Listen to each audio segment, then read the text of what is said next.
ओम भास्कराय नमः। आप सभी को मकर संक्रांति की बहुत बहुत शुभकामनाएं। मकर संक्रांति सूर्य देव की उपासना का पर्व है जो हमें प्रकाश, ऊर्जा और सत्य के मार्ग पर चलने की प्रेरणा देता है।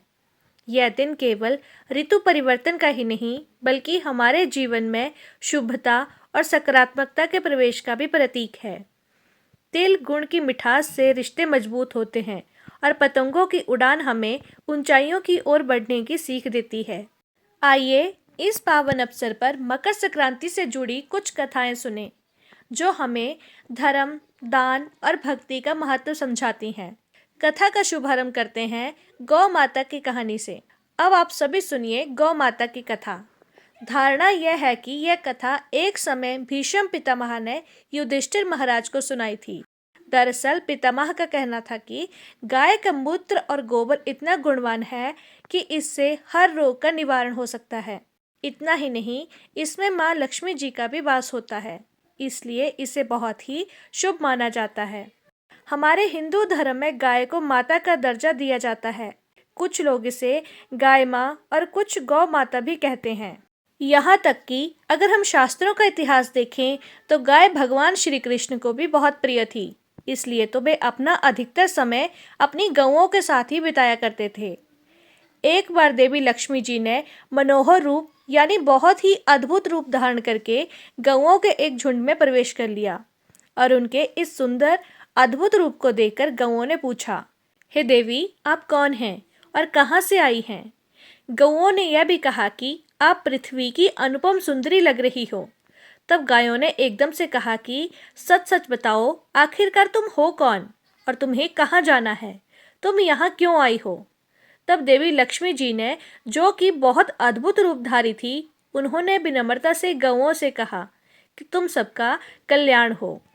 असल में मैं इस जगत में अर्थात संसार में लक्ष्मी के नाम से प्रसिद्ध हूँ और सारा जगत मेरी कामना करता है, मुझे पाना ही चाहता है। मैंने दैत्यों को छोड़ दिया था और इसलिए वे सदा के लिए नष्ट हो गए, श्रीहीन हो गए।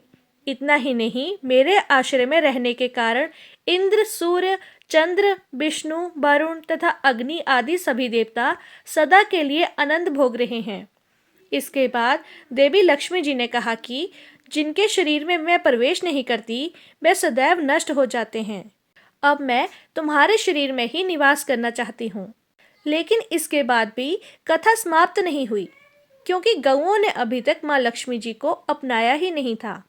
देवी लक्ष्मी जी की इन सारी बातों को सुनने के बाद गौओं ने कहा कि देवी, आप बहुत चंचल हो, इसलिए आप कभी कहीं ठहरती नहीं हैं। इसके अलावा आपका बहुतों के साथ भी एक सा ही संबंध है, इसलिए हमें तुम्हारी इच्छा नहीं है। तुम्हारी जहाँ भी इच्छा हो तुम चली जाओ।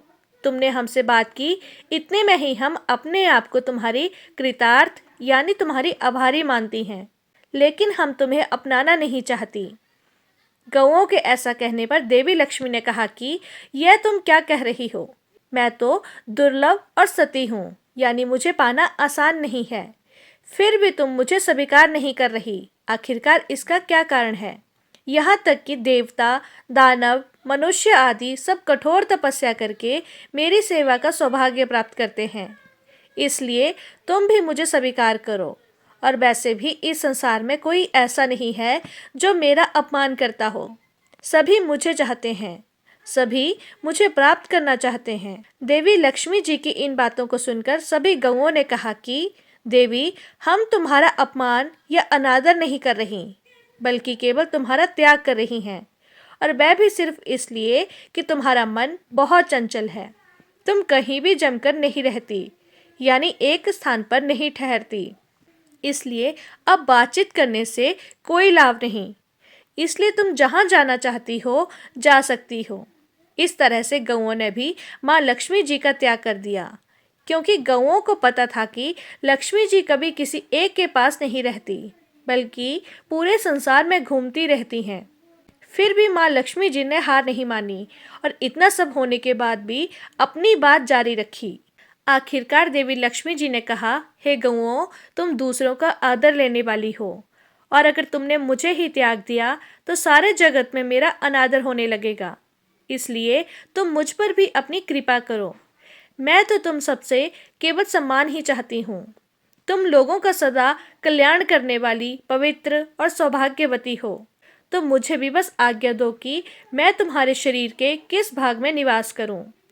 देवी लक्ष्मी जी के इस तरह आग्रह करने पर गौओं ने सोचा कि हर कोई तो देवी लक्ष्मी जी की कामना करता है, उन्हें प्राप्त करना चाहता है, और यह हमारी कामना कर रही हैं। तो गौओं का मन भी बदल गया।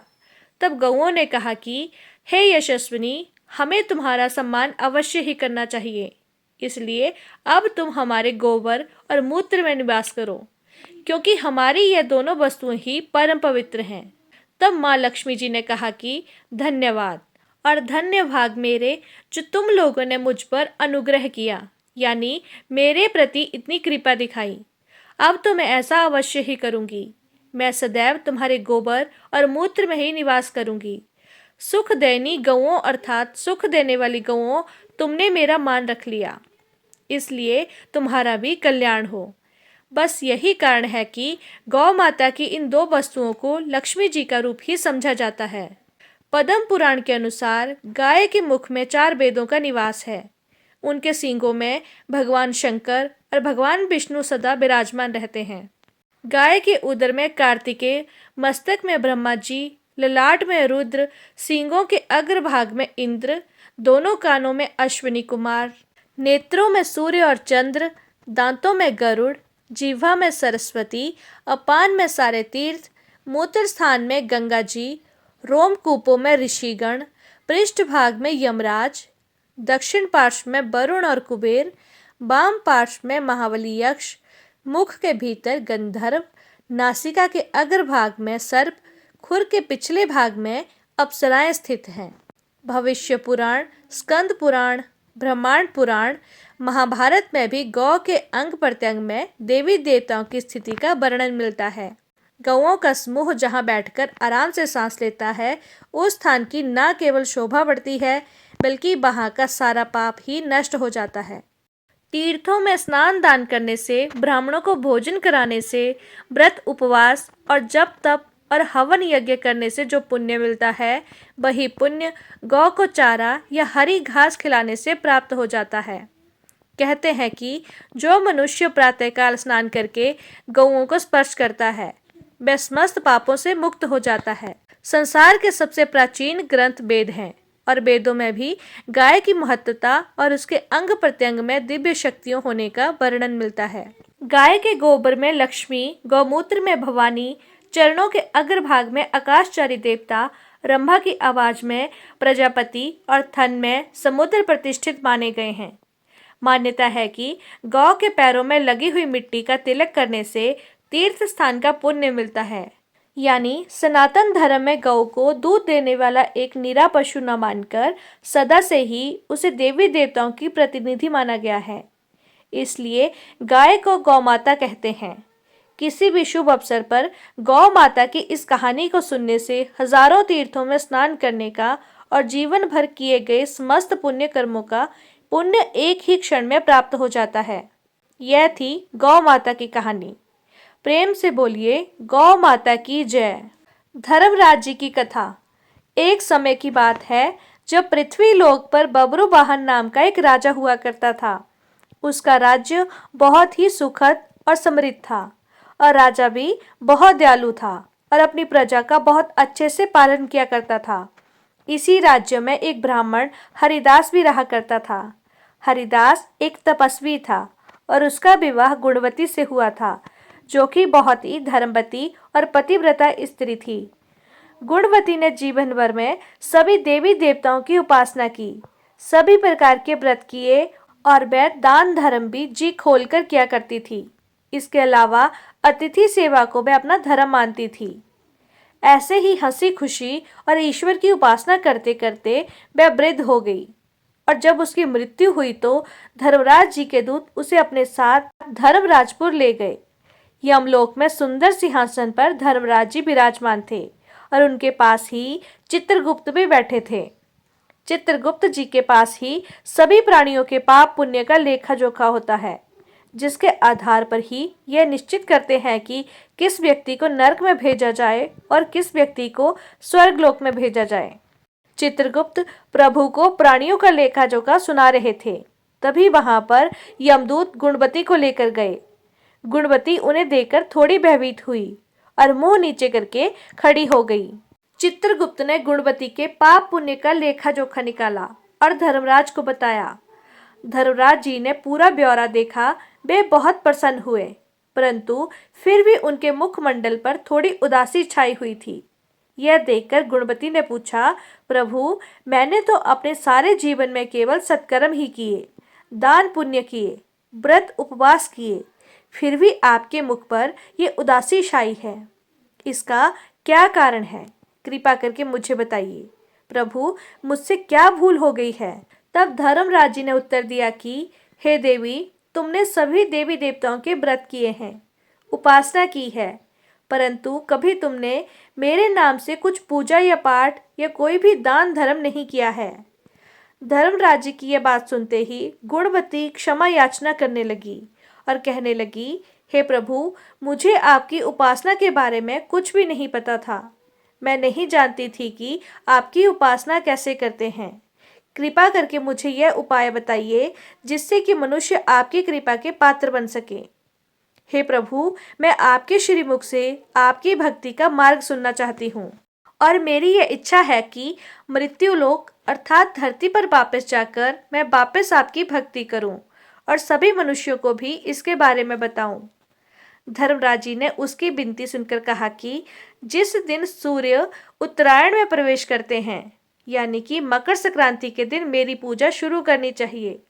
उस दिन से लेकर पूरे 1 वर्ष तक मेरी पूजा करते हुए कथा सुननी चाहिए और एक दिन भी पूजा या कथा नहीं छूटनी चाहिए। साथ ही पूजा करने वाले व्यक्ति को धर्म के इन 10 नियमों का भी पालन करना चाहिए। पहला नियम है धीरज रखना और संतुष्ट रहना। दूसरा नियम है अपने मन को वश में रखना और सभी को क्षमा करना। तीसरा नियम है चोरी या अन्य दुष्कर्म से लिप्त नहीं रहना। चौथा नियम है मानसिक और शारीरिक शुद्धि, यानी पर पुरुष या पर स्त्री से बचकर रहना। पांचवा नियम अपनी इंद्रियों को वश में रखना। छठा नियम बुरे विचारों को अपने मन में ना लाना, यानी कि बुद्धि को पवित्र बनाए रखना।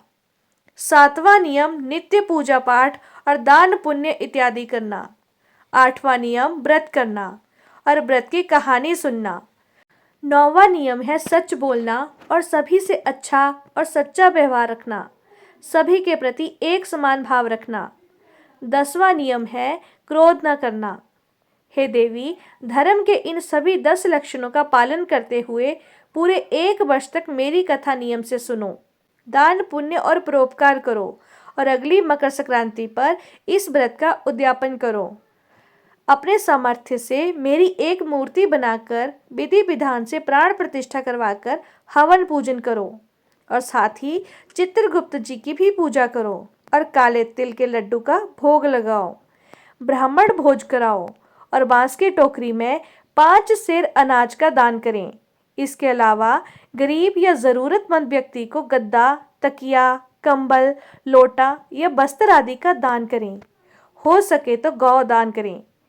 धर्मराज जी से व्रत की पूरी कथा का विधान सुनकर गुणवती ने फिर से धर्मराज जी से प्रार्थना की और कहा, हे प्रभु, आप एक बार फिर से मुझे धरती लोक पर वापस भेजने की कृपा कीजिए ताकि मैं भी धरती लोक पर इस व्रत का प्रचार कर सकूं। तब धर्मराज जी ने अपनी सहमति दे दी। धरती लोक पर गुणवती पुनः जीवित हो उठी। यह देखकर उसके परिजन बहुत प्रसन्न हुए। तब गुणवती ने धर्मराज जी से हुए वार्तालाप के बारे में अपने पति देव को बताया और कहा कि हम यह व्रत अवश्य करेंगे और धर्म के नियमों का पालन भी करेंगे। मकर संक्रांति आते ही गुणवती और उसके पति ने व्रत शुरू कर दिया और पूरे 1 वर्ष के बाद इसका उद्यापन किया। इस व्रत के प्रभाव से उन पर धर्मराज जी की कृपा हुई और उन्हें मोक्ष की प्राप्ति हुई थी। धर्मराज जी की यह कथा सुनने के बाद सभी को प्रेम से बोलना चाहिए, धर्मराज जी की जय, चित्रगुप्त महाराज जी की जय।